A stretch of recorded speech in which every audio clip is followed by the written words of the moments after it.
میرے بیٹے ریحان نے مجھ کو بتایا ان کے بارے میں، تو میری بڑی خواہش تھی کہ اس مجلس میں کسی دن میں بھی آ کر بیٹھوں گا اور یہاں سے فیض کے موتی چنوں گا۔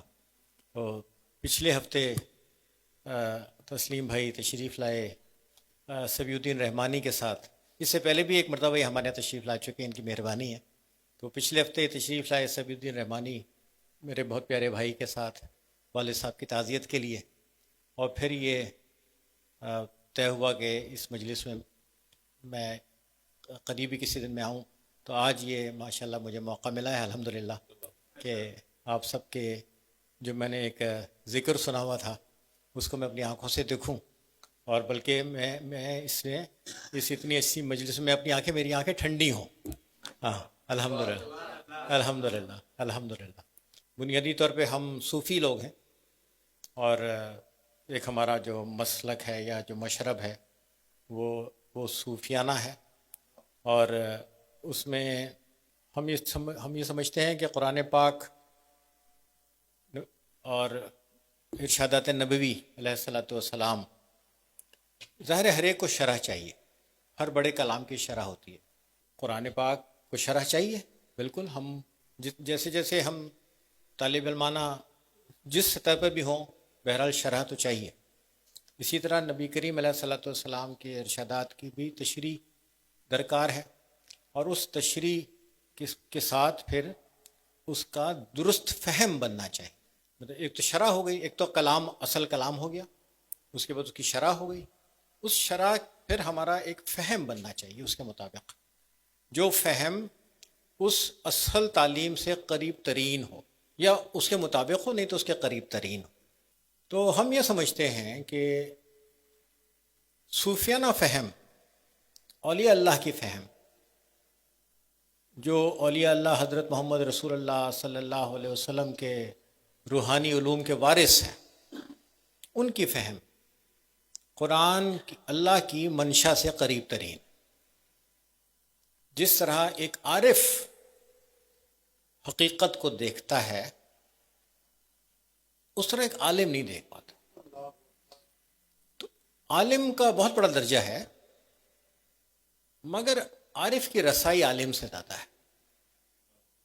اس لیے جو شرح جس نے بھی کی، وہ سب بہت ہی مسعود ہیں، بہت ہی سعید ہستیاں ہیں، اور وہ شرح ہر ایک نے اپنے اپنے حساب سے یا اپنے اپنے شعبے کے حساب سے، یا ایسا بھی کہہ سکتے ہیں، یا اپنے اپنے زمانے کے حساب سے۔ اس لیے کہ ہر زمانے کی بھی ایک سوچ ہوتی ہے۔ جو سوچ 1960 میں تھی وہ 1980 میں نہیں، جو 1980 میں تھی وہ 2000 میں نہیں، اور جو 2000 میں تھی وہ 2020 میں نہیں ہے۔ چیزیں آگے بڑھ رہی ہیں۔ تو جس نے اپنے اپنے زمانے میں جو بھی شرح کی، وہ اپنی دانش میں انہوں نے نیک نیتی سے کی۔ تاہم ہمارا یہ خیال ہے صوفیانہ شرح، اولیاء اللہ کی شرح، زمانی حد بندیوں سے نسبتاً آزاد ہے۔ صوفیہ کی نظر ماضی سے کنیکٹ ہوتی ہے، حال میں رہتی ہے، مستقبل کو دیکھ رہی ہوتی ہے۔ تو وہ جو تینوں زمانوں کا جو ملاپ ہے، کلام کے معنی، کلام کے مفہوم، اور کلام کی اپلیکیشن، اس لیے کہ ایک کلام کی اپلیکیشن آج ہوگی، اسی کلام کی اپلیکیشن 20 سال بعد بھی ہوگی۔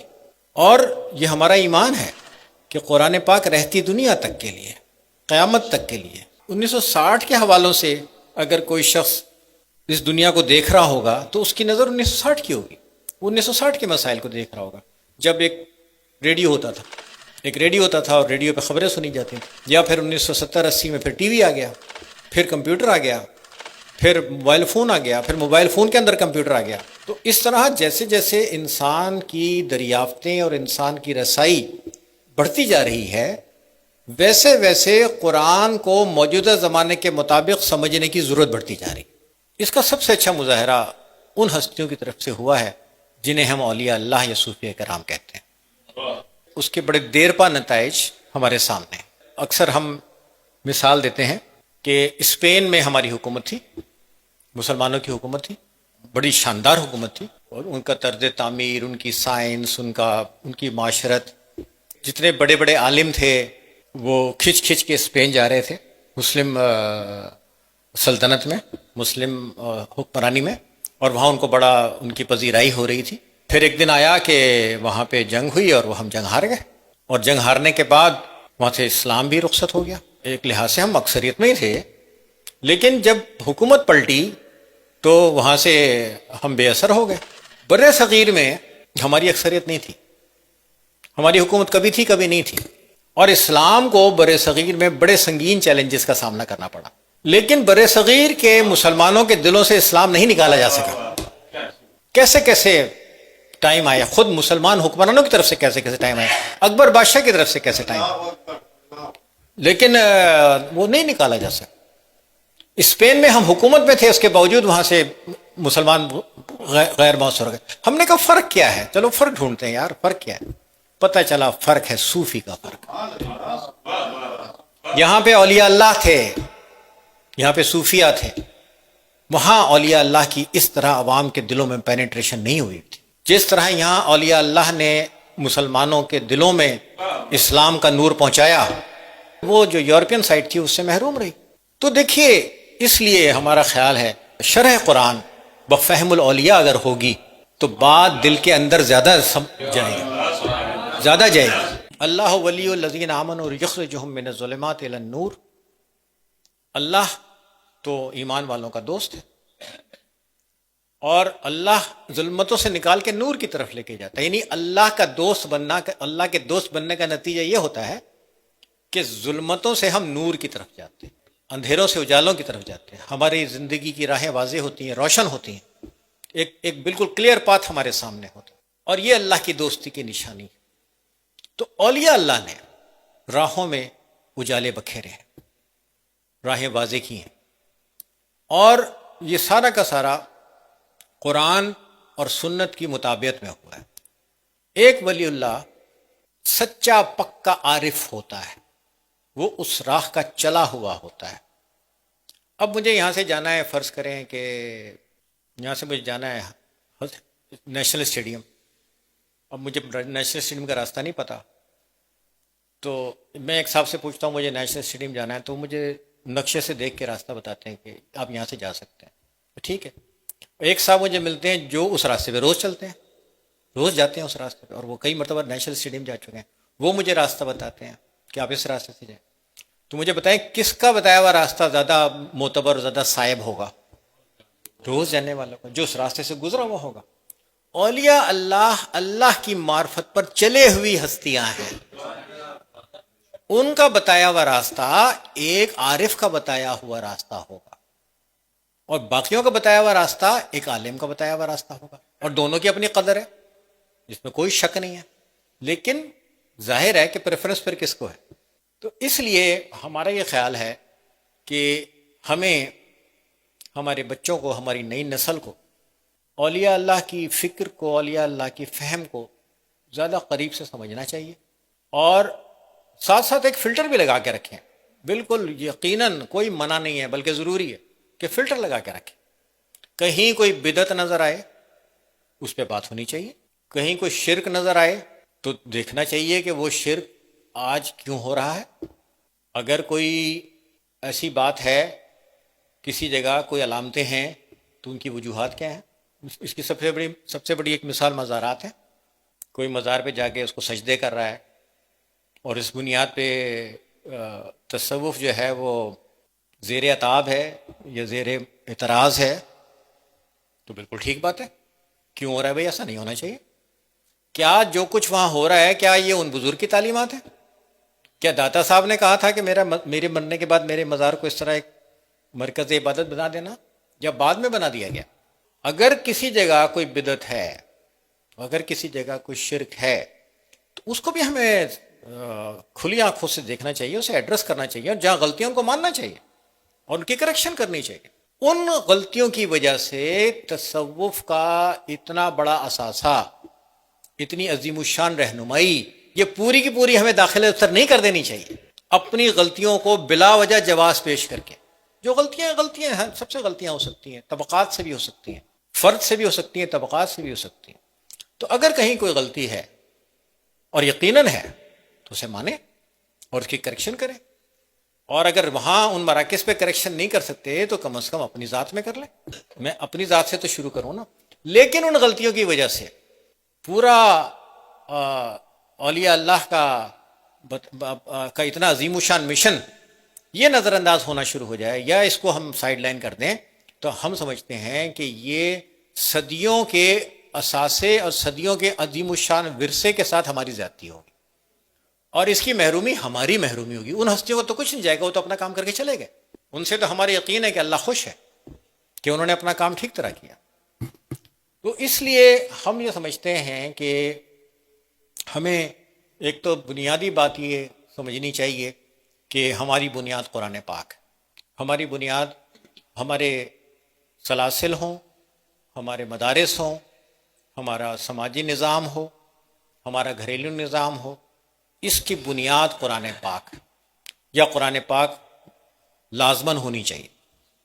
اور نبی کریم علیہ الصلوۃ والسلام کی حیات طیبہ قرآن کی اولین شرح ہے, قرآن کی اولین شرح ہے. تو سنت مبارکہ ہماری رہنما ہے قرآن کو سمجھنے کے لیے, قرآن پر عمل کرنے کے لیے. تو قرآن اور سنت یہ دونوں بالکل ہمارے لیے بنیاد ہے اور ہمیں سارا فوکس ہمارا جو ہے وہ قرآن پر ہونا لازم ہے. جب ہم قرآن کو اپنا پہلا رہنما اور نبی کریم علیہ الصلوۃ والسلام کی سنت مبارکہ کو اپنا پہلا ہادی بنائیں گے تو ہماری یہ امت دنیا میں کبھی پیچھے نہیں رہے گی. نہ ہم اپنے معاشرے میں پیچھے رہیں گے, نہ ہم عالمی برادری میں پیچھے. ہم اللہ کے اوپر یقین اور اللہ کے اوپر بھروسہ کر کے اور رسول اللہ صلی اللہ علیہ وسلم کی اتباع میں ان کی اطاعت کر کے جو بھی قدم آگے بڑھائیں گے وہ آخر کار کامیابی سے ہمکنار ہوگا. بے شک راستے میں کتنی مشکلات آئیں, یہ نہیں ہے کہ راستے میں مشکلات آئیں, بالکل راستے میں مشکلات آئیں گی. جن لوگوں نے کہا کہ اللہ ہمارا رب ہے اور اس کے بعد انہوں نے استقامت دکھائی, ان کے لیے لا خوف علیہم ولا هم یحزنون. اس کا مطلب یہ ہے کہ راستے میں استقامت کے دکھانے کے مراحل آئیں گے, مشکلات آئیں گی, اللہ ہمیں آزمائے گا مختلف خوف سے, ثمرات سے, جانی نقصان سے, مال سے, کسی نہ کسی طرح ہماری آزمائش ہوگی. تو یہ آزمائش کامیابی کی منزل پر جانے کے درمیانی مراحل ہیں. ان آزمائش میں کون اللہ پہ بھروسہ رکھتا ہے؟ مبشر الصابرین. کون اس میں صبر کرتا ہے؟ صبر سے مطلب یہ نہیں ہے کہ ہم ایک پیسو کنڈیشن میں آ کے بیٹھ جائیں اور کہیں گے صبر کرو یار. صبر کا مطلب یہ ہے کہ سامنے آنے والے حالات کو استقامت کے ساتھ برداشت کر کے مستقبل کی بہتری کے لیے منتظر رہنا. صبر کا مطلب پیسو ہونا نہیں ہے. صبر کا مطلب یہ نہیں ہے کہ ہاں جی اب کیا کریں, نو.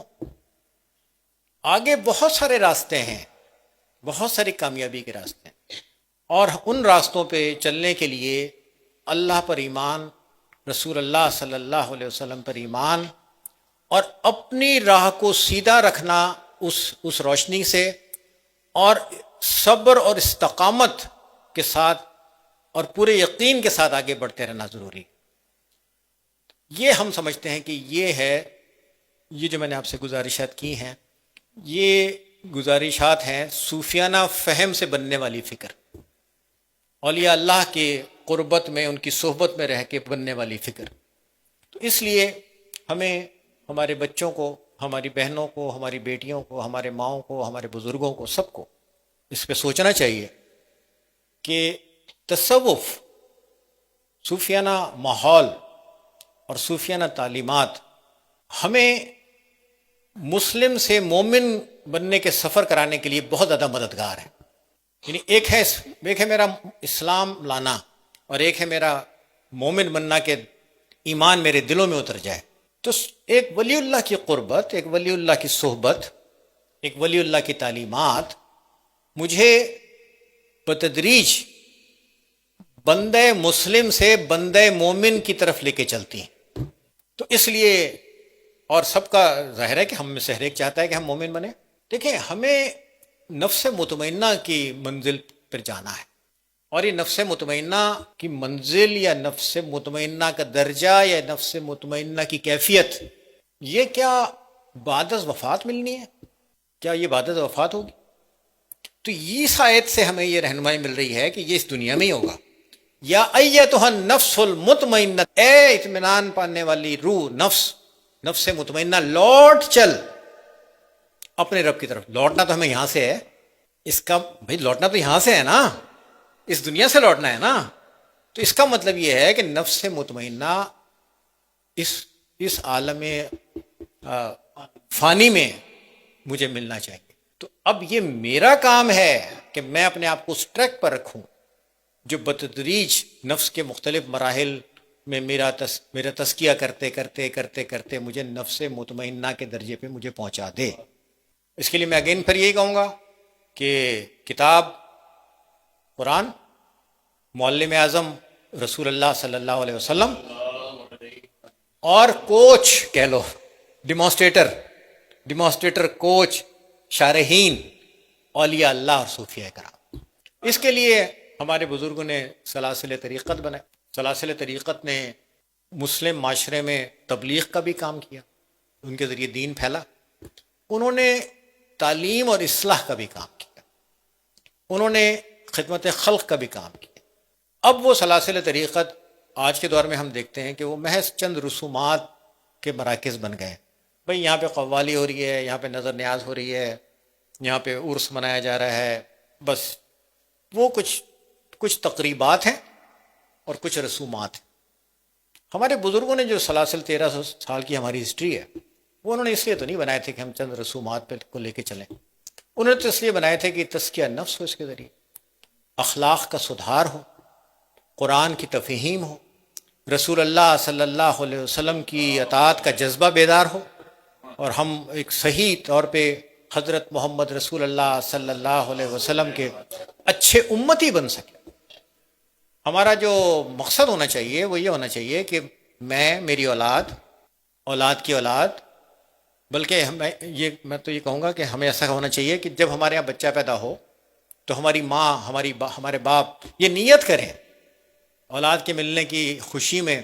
ٹھیک ہے، وہ دنیا میں کوئی نہ کوئی پروفیشن، کوئی نہ کوئی بزنس، کوئی نہ کوئی ملازمت، کوئی نہ کوئی جاب بھی ضروری ہوتی ہے. ٹھیک ہے، دنیا دارالاسباب ہے، تو یہاں پہ یہ چیزیں ضروری ہیں. لیکن یہ جو چیزیں ہیں یہ اصل مقصد نہیں ہے، یہ ثانوی مقاصد.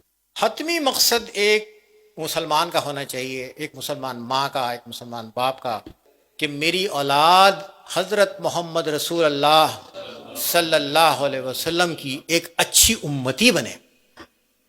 اور جو حضور کا اچھا امتی بن گیا وہ اچھا انسان ہے، اس کے ذریعے خیر پھیلے گا، اس کے ذریعے اچھائیوں کو فروغ ملے گا، اس کے ذریعے علم پھیلے گا، اس کے ذریعے انسانیت سے محبت پھیلے گی، اس کے ذریعے مخلوق کی بھلائی ہوگی. مخلوق کی بھلائی کا مطلب صرف انسانوں کی بھلائی نہیں ہوگی بلکہ کل مخلوقات کی بھلائی ہو. تو یہ ہم سمجھتے ہیں کہ یہ میری جو میں آپ سے گزارشات کر رہا ہوں، یہ ہماری فکر بنی ایک اولیاء اللہ کے ماحول میں رہنے سے، ایک صوفی ماحول میں رہنے سے. تو اس لیے ہمارا خیال ہے کہ ہمیں خود کو اور اپنی نوجوان نسل کو اس فکر کی طرف راغب کرنا چاہیے، اور ہمیں اپنے گھروں میں ایک ایسا ماحول بنانا چاہیے کہ ہر گھر میں لگے کہ اس گھر پہ نبی کریم علیہ الصلوۃ والسلام کا سایہ رحمت اور شفقت ہے. ان کی طرز فکر اولیاء اللہ کی طرز فکر، اس گھر میں بسنے والوں کی، اس گھر میں پلنے بڑھنے والوں کی طرز فکر اولیاء اللہ کی طرز فکر. کیونکہ اولیاء اللہ کی طرز فکر ہمیں رسول اللہ کی طرف لے کے جاتی ہے، اولیاء اللہ کی طرز فکر ہمیں اللہ کی طرف لے کے جاتی ہے. اور جو رسول اللہ کی طرف چلا گیا، جو اللہ کی طرف چلا گیا، وہ اس دنیا میں بھی فلاح پا گیا اور آخرت میں بھی نجات کا امیدوار بن گیا، اور اس سے دنیا میں سراسر خیر کا صدور ہوگا، اس سے خیر پھیلے. اور آپ کا بہت بہت شکریہ، بہت نوازش.